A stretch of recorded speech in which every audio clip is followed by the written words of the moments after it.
अस्सलाम वालेकुम। उम्मीद करती हूँ आप लोग खैरियत से होंगे। लास्ट वीडियो में हम पढ़ रहे थे कार्डियोपल्मोनरी ट्रांसप्लांट वाला टॉपिक, ठीक है। काफ़ी बेसिक चीज़ें हमने उसके अंदर डिस्कस कर ली थी। आज हम स्टार्ट करेंगे सर्जिकल प्रोसीजर से, ठीक है, कि हम सर्जिकल प्रोसीजर किस तरह परफॉर्म करते हैं कार्डियोपल्मोनरी ट्रांसप्लांट करते हुए, ठीक है। सबसे पहले हम डिस्कस करेंगे surgical procedures in heart transplant और उसके बाद हम डिस्कस करेंगे सर्जिकल प्रोसीजर्स इन लंग ट्रांसप्लांट, ठीक है। अच्छा, हार्ट जो है ना वो हमारी मिड लाइन में पड़ा होता है, हमारी स्टर्नम के बिल्कुल नीचे, ठीक है। तो हम क्या करते हैं, मीडियन स्टर्नोटमी इंसिजन करते हैं, ठीक है। इंसिजन की टाइप्स भी मैं आपको एक सेपरेट लेक्चर में पढ़ाऊंगी, ठीक है। लेकिन हम जो बिल्कुल दरमियान में कट लगाते हैं ना, ठीक है, उसे हम बोलते हैं मीडियन स्टर्नोटमी। बाकी हम डिटेल से इनके बारे में, इंसिजन के बारे में एक सेपरेट वीडियो में पढ़ेंगे, ठीक है। यहाँ सिर्फ आपने इतनी बात याद रखनी है कि हम मीडियन स्टर्नोटमी इंसिजन देते हैं, ठीक है, और बाईलेटरली मींस दोनों तरफ से रिब केज को ओपन करते हैं, ठीक है। उसके बाद हम क्या करते हैं कि पेशेंट का जो अपना हार्ट है उसको हम फुल एक्सरसाइज कर देते हैं, ठीक है। लेकिन उसका सिर्फ जो ऐसे नोड या राइट एट्रियल वाला पार्ट होता है, कौन सा पार्ट, ऐसे नोड, और जो राइट एट्रियल वाला पार्ट है वो थोड़ा सा पार्ट रिजर्व रहने देते हैं, ठीक है। बाकी सारा हार्ट पेशेंट का अपना एक्सरसाइज कर देते हैं, थोड़ा सा ऐसे नोड या राइट एट्रियल वाला पार्ट रिजर्व रखते हैं, ठीक है। ऐसा क्यों करते हैं, ऐसा इसलिए करते हैं क्योंकि जो मेन इलेक्ट्रिकल एक्टिविटी है हार्ट की वो हमें पता है वो किसके थ्रू होती है, वो ऐसे नोड के थ्रू होती है, ठीक है, जो कि पेस मेकर भी है हमारे हार्ट का। बाकी एवी नोड वगैरह तो चला भी जाए कोई फ़र्क नहीं पड़ता, लेकिन ऐसे नोड को प्रिजर्व रखना ज़रूरी है क्योंकि ये हमारे हार्ट का पेस मेकर है, ठीक है। और ऐसे नोड पड़ा कहाँ पे होता है, ऐसे नोड इंट्रा आर्टीरियल सेप्टम के ऊपर पड़ा होता है, राइट एट्रियम और लेफ्ट एट्रियम के दरमियान में, ठीक है। अच्छा, अब हमने क्या किया, हार्ट को ओपन किया मीडियन स्टेनोटमी इंसिजन से, बायलेटरली रिब्स को भी ओपन कर लिया, ऐसे नोड या राइट एट्रियल का थोड़ा सा पार्ट भी रिजर्व कर लिया। अब जो हमारे पास है ना हार्ट जो हमने बाहर से ट्रांसप्लांट करना है उसको हमने ये जो पार्ट रिजर्व रहने दिया इसके साथ हम सूचर कर देंगे, ठीक है। उसके बाद जो ब्लड वेसल्स है हमारे हार्ट की उसको रीअटैच करेंगे, ठीक है, और स्टर्नम को भी रीअटैच करेंगे वायर्स के थ्रू और डिफिब्रिलेट कर देंगे, ठीक है। ये थी हमारी हार्ट की ट्रांसप्लांट। अब हम पढ़ेंगे सर्जिकल प्रोसीजर इन लंग ट्रांसप्लांट। लंग ट्रांसप्लांट भी दो तरह के होते हैं, एक होता है सिंगल लंग ट्रांसप्लांट जिसमें हम एक लंग को ट्रांसप्लांट करते हैं, और दूसरा है बोथ लंग ट्रांसप्लांट, इसमें हम दोनों लंग्स को ट्रांसप्लांट करते हैं, ठीक है। अच्छा, जो सिंगल लंग ट्रांसप्लांट है ना इसमें हम पोस्टीरियर लेटरल थ्रोकोटमी इंसिजन देते हैं, ठीक है। फोर्थ और फिफ्थ इंटरकोस्टल स्पेसिस के दरमियान इंसिजन लगाया जाता है और ये प्रोसीजर हम साइड लाइन में परफॉर्म करते हैं, ठीक है। मसल्स कौन से इंसाइज होते हैं सिंगल लंग ट्रांसप्लांट के अंदर, लेटिस्मस डोर्साई, लोअर ट्रेपीजियस मसल और इंटरकोस्टल मसल्स जो हैं वो इंसाइज्ड होते हैं सिंगल लंग ट्रांसप्लांट के अंदर, ठीक है। क्या करते हैं, पेशेंट को साइड लाइन में लिटाते हैं, जिस साइड पे लंग को ट्रांसप्लांट करना है उसके ऑपोजिट साइड पे पेशेंट को साइड बेंडिंग करवाते हैं, ठीक है। उसके बाद पोस्टीरियर लेटरल थ्रोकोटमी इंसिजन लगाते हैं और लंग को ट्रांसप्लांट कर देते हैं, ठीक है। और जो स्टर्नम को, इसमें स्टर्नम को भी दोनों में कट किया जाता है, ठीक है, और बायलेटरली इंसिजन लगाया जाता है fourth and fifth intercostal spaces के अंदर, दोनों के अंदर, ठीक है। अब हम बात करते हैं बोथ लंग ट्रांसप्लांट की। बोथ लंग ट्रांसप्लांट में क्लैम्पशेल इंसिजन दिया जाता है, ठीक है। क्लैम्पशेल इंसिजन जो है ये एक हॉरिजॉन्टल इंसिजन है, ठीक है। मसल्स कौन से इंसाइज्ड होंगे बोथ लंग ट्रांसप्लांट में, मसल्स इंसाइज होंगे पेक्टोरस मेजर और पेक्टोरस माइनर, ठीक है। बाकी सिंगल लंग ट्रांसप्लांट की तरह इसमें भी स्टर्नम कट होगी और फोर्थ और फिफ्थ इंटरकोस्टल स्पेसिस के अंदर बायलेटरल इंसिजन लगेगा, लेकिन इसमें जो इंसिजन है वो हॉरिजॉन्टल लगता है, इसमें पोस्टीरियर लेटरल थ्रोकोटमी इंसिजन लग रहा था, ठीक है। उसके बाद हम बात कर लेते हैं फिजिकल थेरेपी इंटरवेंशंस की। फिजिकल थेरेपी इंटरवेंशंस के अंदर सबसे पहले तो हमने ध्यान रखना है कि ट्रांसप्लांट से पहले पेशेंट की क्या कंडीशन थी, ट्रांसप्लांट के बाद पेशेंट की क्या कंडीशन है, ठीक है। उसकी मेडिकेशंस कौन सी चल रही हैं, ठीक है, और ट्रांसप्लांट किस नोयत का था, इन सब चीज़ों का हमें फिजियोथेरेपी में पता होना चाहिए, ठीक है। उसके बाद हम बात करते हैं प्री ट्रांसप्लांट कंसीडरेशंस की। प्री ट्रांसप्लांट कॉन्सेंट्रेशंस में आ जाता है कि हमने पेशेंट की जो एडिकेट ऑक्सीजनेशन है उसको मोनीटर करना है, ठीक है। और प्री ट्रांसप्लांट फेज़ का जो टाइम पीरियड है हमारे पास, ये हमारे पास आइडियल टाइम है कि हम पेशेंट की मसल फ्लेक्सिबिलिटी और स्ट्रेंथ को मेंटेन रखें, ठीक है।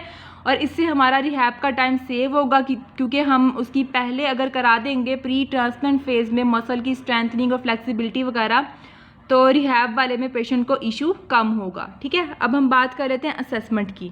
असेसमेंट में हम पहले जनरल असेसमेंट डिस्कस करते हैं, उसके बाद हम असेसमेंट देखेंगे कार्डियक पेशेंट्स के अंदर, और फिर हम असेसमेंट देखेंगे पल्मोनरी पेशेंट्स के अंदर, ठीक है। सबसे पहले हमने पेशेंट की जो लिमिटेशंस है उनको असेस करना है, ठीक है, जो कि पेशेंट को रिहैबिलिटेशन गोल्स अचीव करने के दौरान जो उसको लिमिटेशंस आ सकती हैं, सबसे पहले उनको असेस करना है, ठीक है। उसके बाद हमने देखना है कि ट्रांसप्लांट के बाद उसके कौन से ऐसे एरियाज़ हैं जिनको ज़्यादा स्पेशल अटेंशन की ज़रूरत है, ठीक है। उसके बाद हमने क्या करना है, पेशेंट की कॉम्प्लिकेशंस और लिमिटेशंस को असेस करना है जो पोस्ट ऑपरेटिव पीरियड में आ सकती हैं, ठीक है। अब हम सबसे पहले बात कर लेते हैं assessment for cardiac patients. Cardiac patients की हमने असेसमेंट किस तरह करनी है। इसमें सबसे पहले हमने पेशेंट की फंक्शनल एम्बुलेशन चेक करनी है, ठीक है। और उसके बाद हम 6 मिनट वॉक टेस्ट परफॉर्म कराते हैं पेशेंट से, ठीक है। ये ग्राउंड पे भी करा सकते हैं और ट्रेडमिल पे भी करा सकते हैं, और इससे हम पेशेंट का एक्सर्शन लेवल चेक कर रहे होते हैं 6 मिनट वॉक टेस्ट से, ठीक है। उसके बाद हमने देखना है कि उसकी मसल स्ट्रेंथ, फंक्शन और रेंज ऑफ मोशन में कौन से डेफिसिट्स आ रहे हैं, ठीक है। एक्सरसाइज ट्रेनिंग जो है वो प्री ट्रांसप्लांट फेज़ में रिकमेंडेड नहीं होती, ठीक है। हमने एक्सरसाइज ट्रेनिंग नहीं करानी प्री ट्रांसप्लांट फेज़ में। उसके बाद हमने पेशेंट की रेंज ऑफ मोशन देखनी है कि वो कंप्लीट है या नहीं है, उसकी फ्लेक्सिबिलिटी इंप्रूव करनी है, रेंज ऑफ मोशन कंप्लीट करनी है, स्पेसिफिक मसल्स की स्ट्रेंथनिंग करानी है, ठीक है। और हमने पेशेंट का प्री और post capacity of heart by 6 minute walk test check करना है। मतलब हमने पेशेंट का क्या करना है कि उसका ट्रांसप्लांट से पहले उसे 6 मिनट वॉक करानी है और उसका एक्सर्शन लेवल देखना है, ठीक है। उसके बाद ट्रांसप्लांट के बाद हमने पेशेंट से वॉक करानी है, ठीक है, और उसका एक्सर्शन लेवल देखना है, और फिर दोनों को हमने कंपेयर करना है, प्री को और पोस्ट कैपेसिटी ऑफ हार्ट को कंपेयर करना है। अब हम बात कर लेते हैं असेसमेंट फॉर पल्मोनरी पेशेंट्स, ठीक है। इसमें हमने क्या करना है, पेशेंट के अपर और लोअर एक्सट्रीमिटी मसल्स की स्ट्रेंथ चेक करनी है, ठीक है। उसकी रेंज ऑफ मोशंस को असेस करना है, उसके पोस्चर को असेस करना है।